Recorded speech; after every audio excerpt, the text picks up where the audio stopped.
Hello friends, మన జీవన శైలిలో ఆరోగ్యంగా ఉండాలంటే మన ఆహారంలో కొన్ని ముఖ్యమైన మార్పులు తప్పనిసరిగా చేయాలి. పెద్ద డైట్లు అవసరం లేదు, ఖరీదైన ఆహారం కూడా అవసరం లేదు. రోజువారీ ఆహారంలో చిన్న చిన్న మార్పులు చేస్తే చాలు.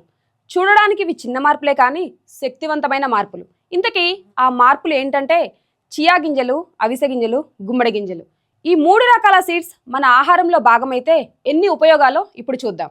ముందుగా చియా గింజలు. ఇవి ఫైబర్తో నిండుగా ఉంటాయి, జీర్ణక్రియను మెరుగుపరుస్తాయి, ఎక్కువసేపు ఆకలి వేయకుండా చేస్తాయి. బరువు తగ్గాలనుకునే వారికి ఇవి చాలా బాగా ఉపయోగపడతాయి. అలాగే శరీరానికి మంచి ఎనర్జీని కూడా ఇస్తాయి. తర్వాత అవిసె గింజలు. వీటిలో ఒమేగా 3 ఫ్యాటీ యాసిడ్స్ ఉంటాయి. ఇవి గుండె ఆరోగ్యానికి చాలా మంచిది. మలబద్ధకం సమస్య తగ్గుతుంది. హార్మోన్ బ్యాలెన్స్ని మెరుగుపరచడంలో కూడా అవిసె గింజలు సహాయపడతాయి. ఇక గుమ్మడి గింజలు. ఇవి జింక్, ఐరన్, మెగ్నీషియం వంటి ఖనిజాలతో నిండి ఉంటాయి. రోగనిరోధక శక్తిని పెంచుతాయి.